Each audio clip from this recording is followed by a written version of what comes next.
Alors, bonjour à tous. Moi, je suis Fofonin. Donc, je suis missionnaire de Jeunesse en Mission. Je travaille avec le département des fabricants de joie. Donc, c'est un département qui travaille avec les enfants, les adolescents et les familles. Donc, aujourd'hui, nous allons parler un peu sur le moniteur. Parce qu'au sein de notre département, nous faisons la formation des moniteurs. Moi-même, je suis moniteur aussi. Alors, pour commencer, nous allons prier. Seigneur, nous voulons te dire merci. Merci pour ta bonté. Merci, Seigneur, pour ce moment que tu nous donnes. Nous voulons te soumettre, Seigneur, à part tous les moniteurs et monitrices qui sont en train de suivre cet enseignement là où ils sont. Nous prions, Seigneur, que tu puisses parler à nos cœurs et que tu puisses partager ton cœur avec nous au travers de cet enseignement. Au nom de Jésus, Amen. Donc, nous allons lire Éphésiens, le chapitre 4, le verset 11 à 13. C'est l'apôtre Paul qui parle.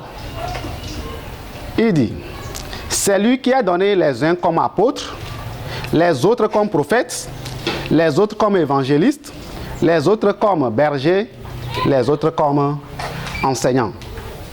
Et je pourrais dire aussi que si c'est aujourd'hui que l'apôtre Paul est en train de parler, il compléterait la liste en disant les autres comme chantres, les autres comme choristes, les autres comme moniteurs, les autres comme instrumentistes, etc., etc. Le verset 12 dit: il a fait pour former les saints aux tâches du service en vue de l'édification du corps de Christ, jusqu'à ce que nous parvenions tous à l'unité de la foi et de la connaissance du Fils de Dieu, à la maturité de l'adulte, à la mesure de la stature parfaite de Christ. Donc c'est là que nous allons tirer notre enseignement. Donc l'apôtre Paul dit: Jésus a appelé des gens à son service. Donc certains sont comme des apôtres, d'autres sont comme des pasteurs, d'autres sont comme des moniteurs. Moniteur n'est pas un terme biblique. On ne peut pas trouver ce mot dans la Bible, moniteur. Donc peut-être on pourrait l'appeler autrement si on fouille dans la Bible. Mais la question qui nous est posée est: pourquoi une personne qui prend soin des adultes est appelée pasteur, mais quand c'est les enfants, on l'appelle moniteur? Donc, c'est des questions que chacun de nous est appelé à répondre. Alors, si nous revenons sur le thème moniteur, la définition de ce thème: un moniteur est une personne qui dirige les activités d'un groupe d'enfants. C'est une personne chargée d'enseigner certains sports, certaines techniques, etc. Donc, il s'agit de transmettre un savoir-faire afin que la personne enseignée soit apte à appliquer cette activité. Donc, en tant que moniteur, je suis appelé à transmettre un savoir-faire aux enfants. Donc, et ce que j'enseigne, les enfants doivent être aptes à pratiquer ce que je les enseigne. Et c'est vraiment important. Être moniteur, c'est un ministère à part entière. C'est comme d'autres ministères, comme on a cité plus haut. C'est un appel, c'est une vocation. Moniteur, juste c'est un titre que nous portons. Mais chaque moniteur doit savoir son ministère auprès des enfants. Donc, notre texte de base a parlé des apôtres. Donc, quand on parle d'apôtres, c'est des gens qui ont la vision, la croissance, qui ont la stratégie pour discerner les dons et libérer des gens dans leur appel. Donc, si je suis moniteur et j'ai la vision, j'ai la croissance, j'ai la stratégie et je discerne les dons et libérer les enfants, donc je suis apôtre. Donc, l'apôtre Paul dit que d'autres sont prophètes. Donc, prophètes, c'est des gens qui écoutent Dieu, écoutent sa voix, sa parole et enseignent. Un pasteur, c'est le berger. Donc, il prend soin. Et il est proche. Donc, évangéliste. Ça, c'est tourné vers les non-chrétiens. C'est évangéliser les enfants. Enseignant ou docteur, c'est celui qui a la connaissance de la parole de Dieu. Donc, il y a d'autres, on peut parler de chorégraphe, donc moniteur des tout-petits, moniteur des petits, moniteur des pré-ados et des ados. Donc, chaque moniteur doit savoir pourquoi il est appelé auprès des enfants. Si tu es appelé pour chanter, si tu es appelé pour juste apprendre aux enfants la chorégraphie, ou tu es appelé à enseigner la parole, ou toi, c'est pour aller vers les enfants qui ne connaissent pas Christ, ou prendre soin de visiter les enfants à la maison. Tout ça, c'est ce que, en tant que moniteur, nous devons chercher à discerner. Chaque moniteur est unique. Et il est doté de dons, de talents, de capacités uniques. Donc, au sein de notre département de l'école de dimanche, on n'a pas les mêmes dons, on n'a pas les mêmes talents, on n'a pas les mêmes capacités, parce que nous sommes tous uniques. Dieu nous a créés uniques. Et nous devons mettre au profit de ce ministère les dons, les talents, les capacités uniques que Dieu nous a donnés.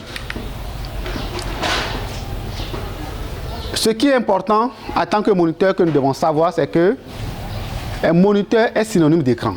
L'écran d'ordinateur, de téléphone, de télévision. En fait, si je vois la télé ou je suis devant mon écran, soit de téléphone ou d'ordinateur, ce n'est pas l'écran qui m'intéresse, mais c'est ce que je regarde. Ce n'est pas l'écran lui-même, mais l'image qu'il nous envoie. C'est ça qui nous intéresse. Si nous sommes des écrans, alors que diffusons-nous par nos vies? Les enfants peuvent-ils voir Jésus en nous? C'est vraiment important en tant que moniteur de savoir qu'en fait nous sommes des écrans. Et les enfants voient au travers de nous ce que nous diffusons. Est-ce que si mais ils voient en moi? Est-ce qu'ils voient la crainte de Dieu, l'amour de Dieu, passionné pour Christ, passionné pour la prière, passionné pour la parole de Dieu? C'est ça qui va pousser les enfants de nos classes à aimer Dieu, parce qu'ils voient au travers de nous les moniteurs, voilà ce que nous diffusons. Et c'est vraiment important. Pestalozzi, c'est un écrivain qui a dit: la meilleure manière pour un enfant de craindre Dieu, c'est de voir et de connaître un vrai chrétien. Donc, ce n'est pas la parole. Parce que des enfants, en général, les tout petits et les petits, ils sont plus dans l'imitation. Ils nous voient faire. Donc, la meilleure manière pour ces enfants de craindre Dieu, d'aimer Dieu, de servir Dieu, d'avoir le zèle pour Dieu, d'avoir la passion pour Christ, c'est de voir et de connaître un vrai chrétien ou un moniteur qui le fait. Voilà, c'est ce que Pestalozzi nous dit. Alors, William Bott, lui nous dit: l'enseignement doit être l'illustration vivante de la leçon que nous présentons. Et c'est vraiment important. Donc, les leçons que nous présentons ne sont pas les plus importantes. C'est ce que moi-même je diffuse. C'est ce que lui, il est en train de nous dire. Que l'enseignement doit être une illustration vivante de la leçon que nous présentons. On a toujours cette expression. Alors, fais ce que je dis et ne fais pas ce que je fais. Ça, ce n'est pas notre appel en tant que moniteur. On doit agir différemment. Et c'est ce que William Bott est en train de nous dire. Alors maintenant qu'on a fini avec la définition du moniteur, on sait que c'est un ministère à part entière comme les autres ministères comme apôtres, pasteurs, évangélistes, prophètes, etc. Maintenant, nous allons voir maintenant les fonctions du moniteur. Quelle est ma fonction? Alors, si nous lisons 2 Timothée 2,15, l'apôtre Paul est en train d'encourager Timothée en disant: Efforce-toi de te présenter devant Dieu comme un homme qui a fait ses preuves, un ouvrier qui n'a pas à rougir, mais qui expose avec droiture la parole de la vérité. 1 Corinthiens 3,9, c'est toujours Paul, l'apôtre Paul qui parle aux Corinthiens en disant, en effet, nous sommes ouvriers avec Dieu. Vous êtes le champ de Dieu, la construction de Dieu. Waouh! Si nous lisons 3 Jean 8, ça c'est l'apôtre Jean qui nous le dit. Celui qui plante et celui qui arrose sont égaux, et chacun recevra sa propre récompense en fonction de son propre travail. Donc, si je suis moniteur et moi, je n'ai pas la facilité, la capacité d'enseigner la parole de Dieu, mais je suis doué en attirer les enfants dans la prière ou dans la chorégraphie, ou moi, mon rôle, c'est d'enseigner un chant aux enfants, ou mon rôle, c'est de faire sauter les enfants. Donc, chacun recevra sa récompense en fonction de son travail. Celui qui plante et celui qui arrose sont égaux. L'apôtre, le pasteur, évangéliste, prophète, etc., chacun fait son travail. Et c'est vraiment important. Et c'est une révélation que l'apôtre Jean est en train de dire à toi et à moi, à nous les moniteurs et les monitrices. Donc le moniteur exerce un ministère. Donc ce n'est pas que en fait je ne sais pas quoi faire. Et alors je me retrouve dans le département des enfants. Ça peut arriver si je donne mon témoignage. Moi quand je me suis converti, j'étais encore jeune. Donc j'étais ado. Alors, notre désir à l'époque, c'est de transformer l'église. Notre désir, quand on a commencé à lire le livre des Actes des Apôtres, moi, mon grand frère, il y a un ami actuellement qui est en Chine. On voulait transformer l'église pour devenir une église primitive. C'était ça notre cœur. Donc, chacun essaie de prendre un domaine. Donc, celui qui est en Chine dit, moi, je vais prendre le département des jeunes, devenir responsable des jeunes pour impacter les jeunes. Mon frère dit, moi, je vais être dans l'accueil pour impacter là-bas. Et moi, à l'époque, j'avais 17 ans. Donc, j'allais vers 18 ans. Alors, je me dis, qu'est-ce que moi, je peux faire? Donc, je vais aussi aller enseigner les enfants. Mais à l'époque, pour moi, c'était lié à mon âge. Mais l'objectif dans mon cœur, c'est d'aller dans ce département, enseigner la crainte de Dieu, à conduire ces enfants, les connecter à Jésus, les donner la passion. Donc c'était ça mon motivation. C'était pas une bonne motivation, ça c'est sûr. Mais Dieu, connaissant mon cœur, et il avait mis cet appel sur moi avant ma naissance, alors il a mis cette passion dans mon cœur. Quand j'ai intégré ce département, j'ai vraiment eu la paix du cœur. Et dès lors, ce ministère me passionne. Donc pour moi, être moniteur pour moi c'est un ministère. Aujourd'hui je suis missionnaire, mais partout où j'arrive, je vais dans les écoles de dimanche, dans la classe des enfants, jouer avec les enfants, les transmettre la connaissance que j'ai de la parole de Dieu. Donc je ne sais pas comment toi tu es atterri dans ce ministère.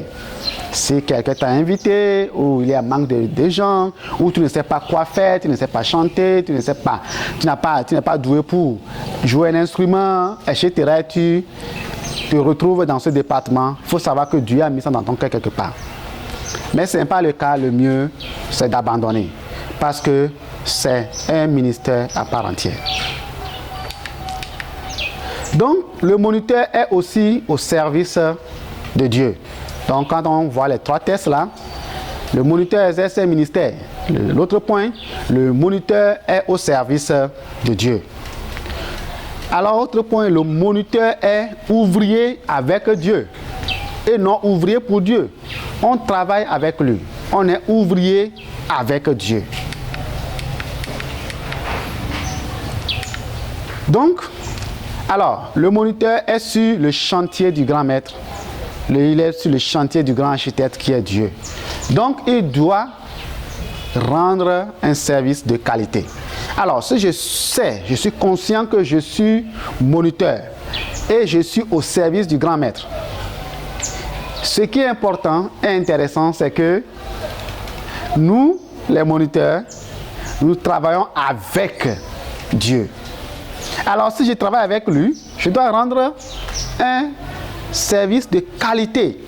Est-ce que le service que je rends au département des enfants en tant que moniteur, est-ce un service de qualité?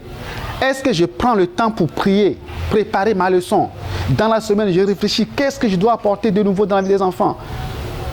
Si le maître est à côté de moi, comment j'agirai? Est-ce que je suis en train de faire la même chose que si Jésus est à côté de moi?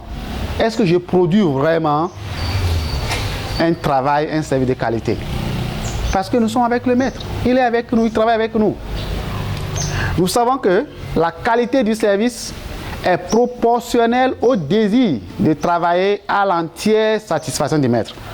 Est-ce que je travaille vraiment à cette entière satisfaction de mon maître qui est Dieu, l'architecte, le grand architecte qui travaille avec moi?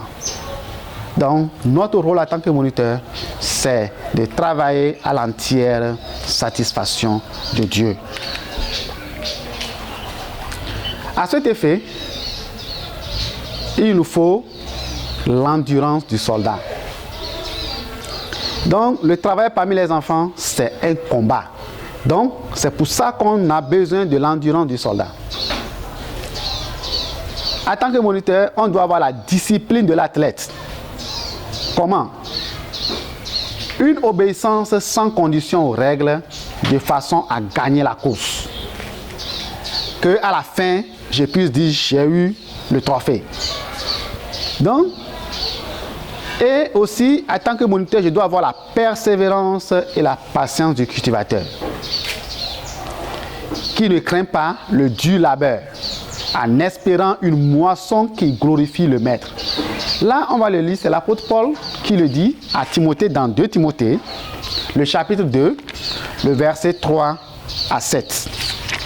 Tout ce que je viens de dire, c'est ce que l'apôtre Paul est en train de dire à Timothée dans 2 Timothée, le chapitre 2, du verset 3 au verset 7.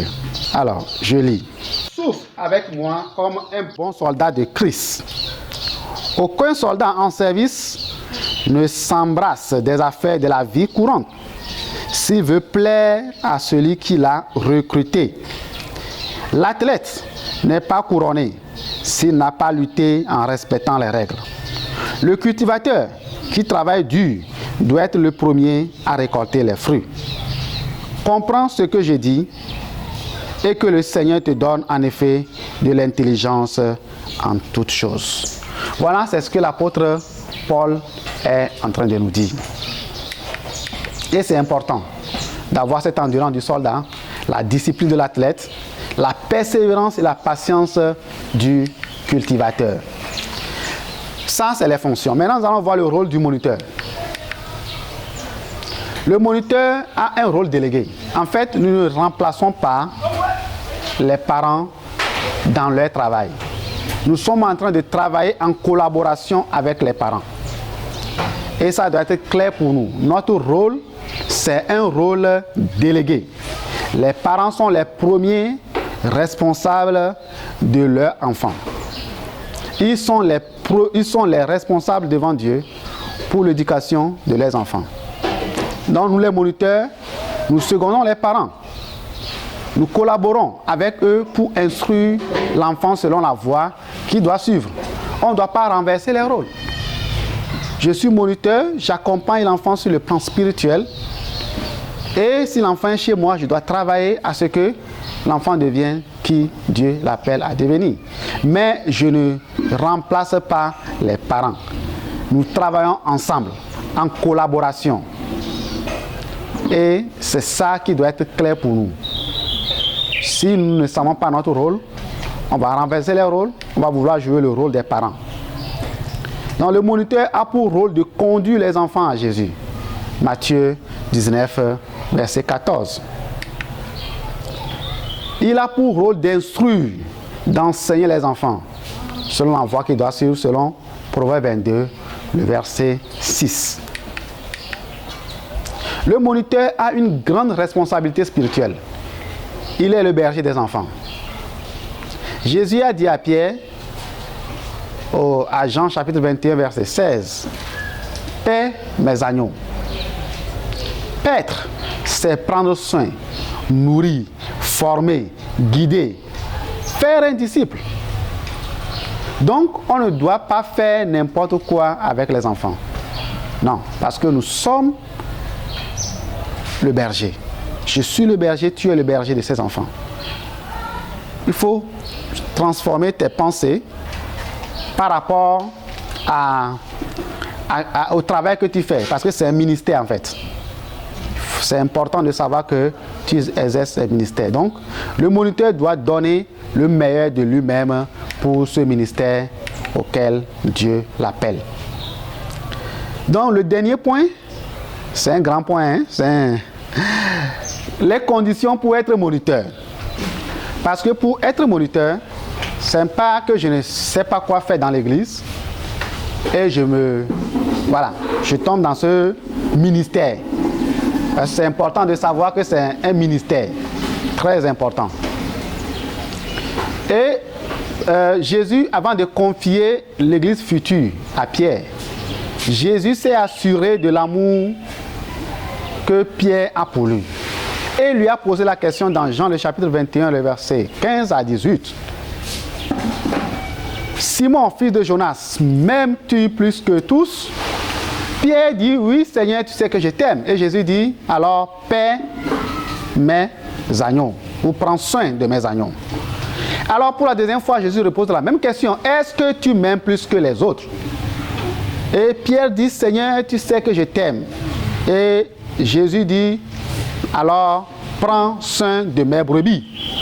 Et la troisième fois, Jésus repose la même question pour être sûr de l'amour que Pierre a pour lui, avant de lui confier ce ministère de prendre soin de son église. Et Pierre, là, il réalise la portée de la question, il dit, Seigneur, tu sais tout, tu me connais, tu sais que je t'aime. Jésus dit, paie mes brebis. Donc, en tant que moniteur, on doit être sûr que nous aimons Jésus, plus que tout. Ce n'est pas que nous aimons les enfants plus que tout, non, nous aimons Jésus plus que tout. Quand nous aimons Jésus plus que tout, cette passion que nous avons pour Jésus nous poussera à aimer les enfants que Jésus nous confie, à aimer ce ministère, à avoir la passion pour ce ministère. Alors, les conditions pour être moniteur.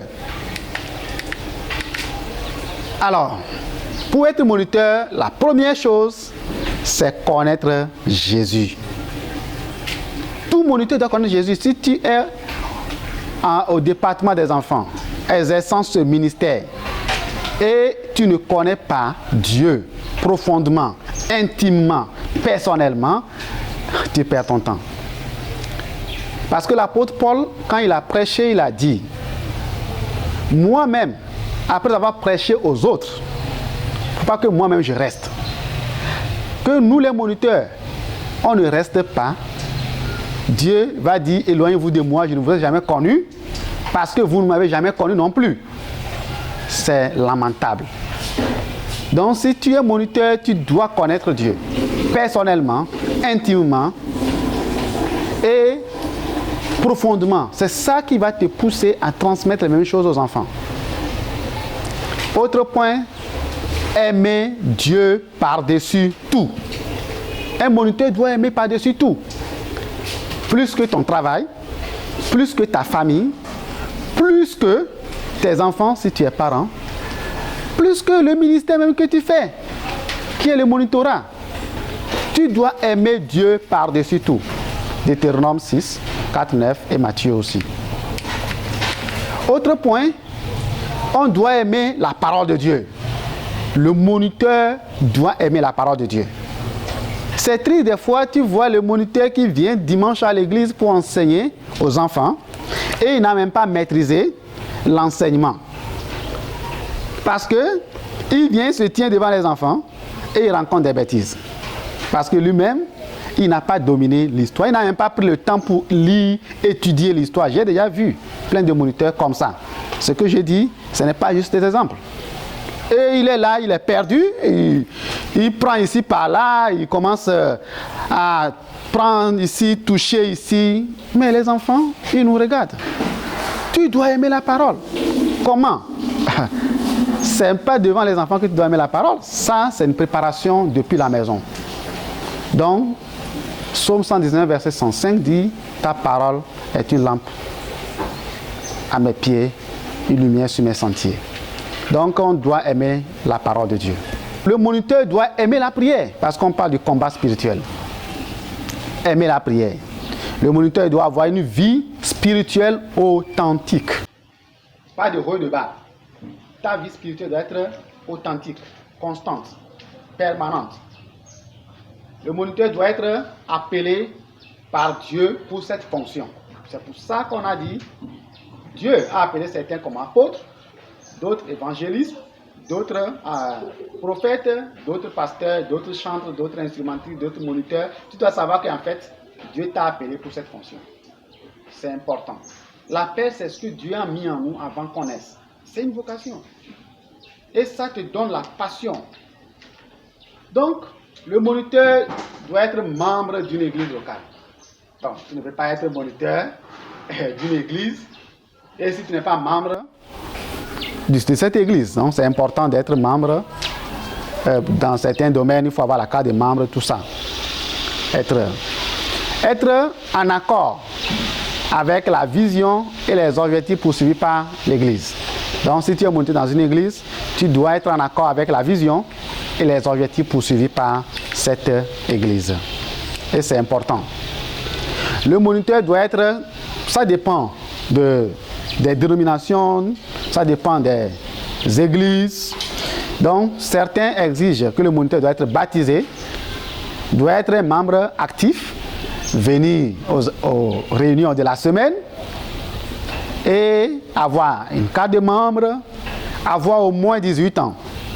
Donc, moi, cette condition-là, ça a failli m'éliminer.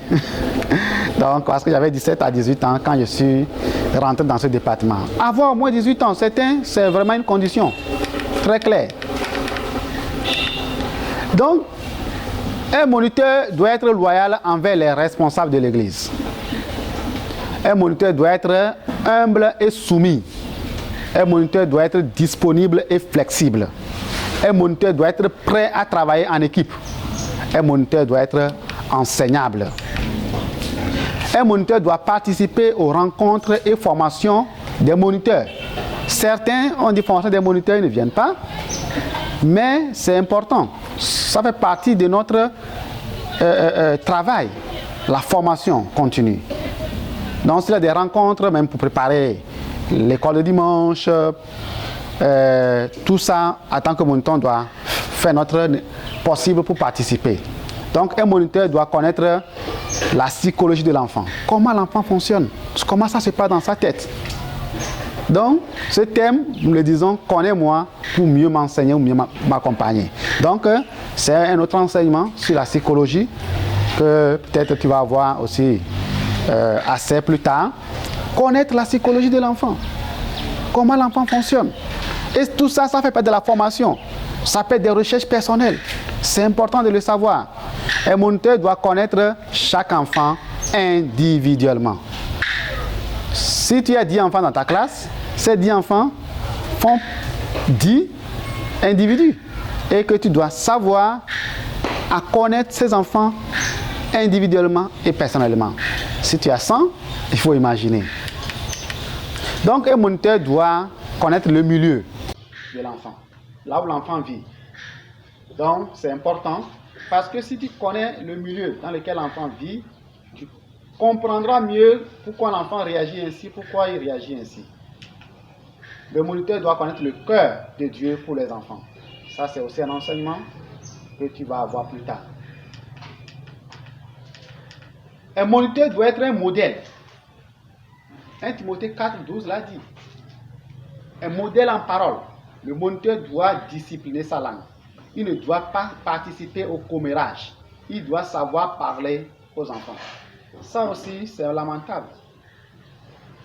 Et j'ai vu certains moniteurs, la façon dont ils parlent aux enfants. C'est pitoyable, je peux dire. Donc, on doit savoir aussi parler aux enfants. C'est vraiment important en tant que moniteur. Un moniteur on parle des modèles, être modèle. Modèle en amour. Le moniteur doit être motivé par la compassion. Il doit aimer chaque enfant. Il ne doit pas faire de distinction. J'aime tel parce que, je n'aime pas tel parce que. Non.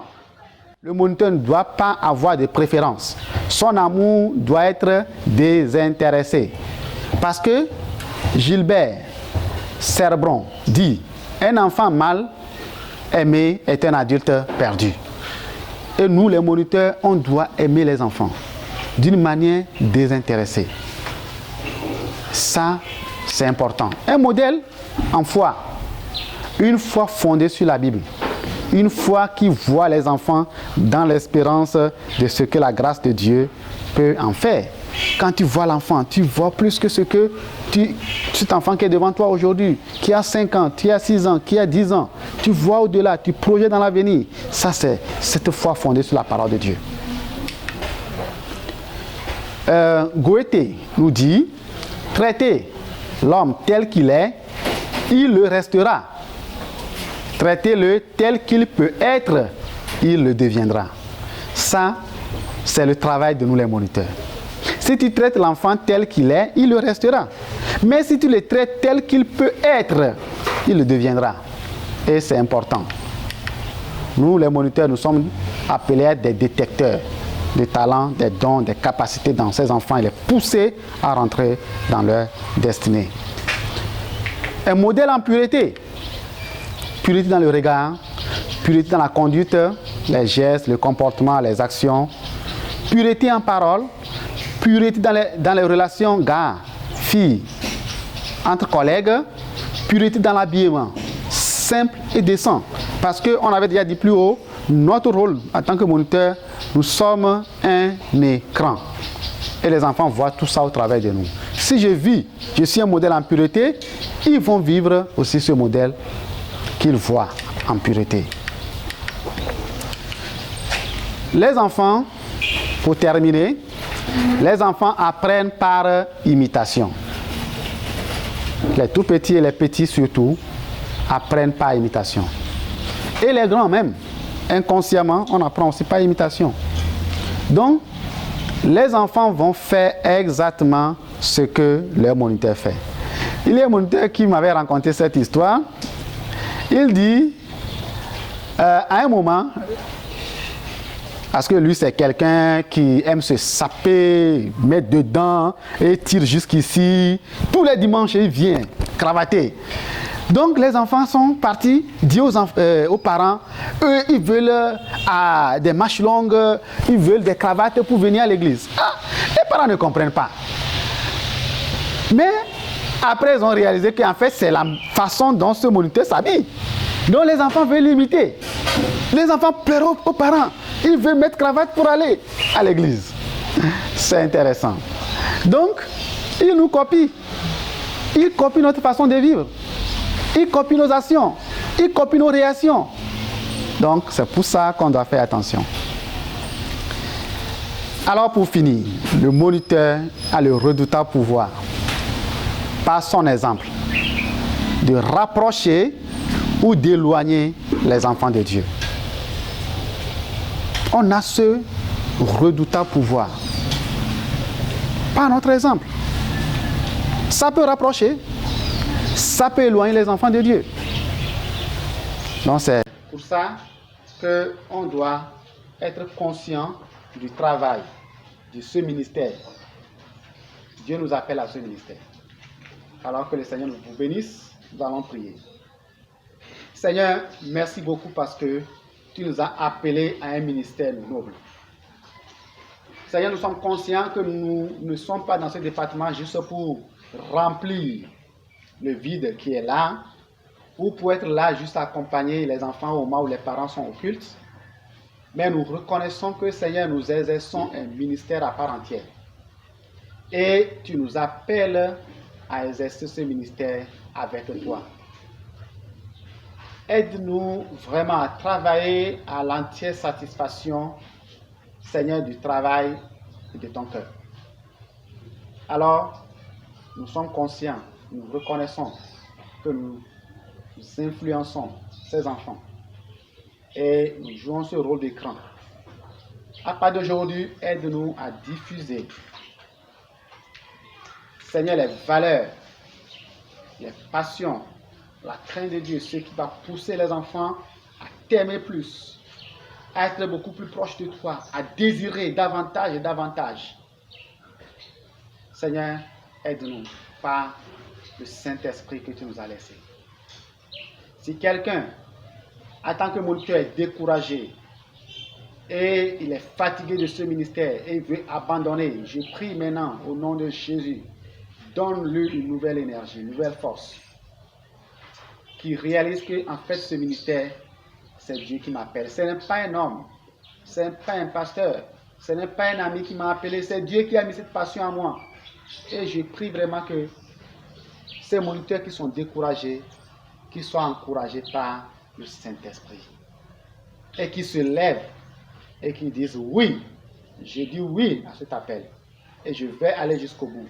Je vais accomplir ce ministère pour satisfaire entièrement le cœur de Dieu. Merci Saint-Esprit. Merci Jésus. Merci Papa de nous aider dans ce ministère. Au nom puissant de Jésus. Amen. Alors soyez bénis.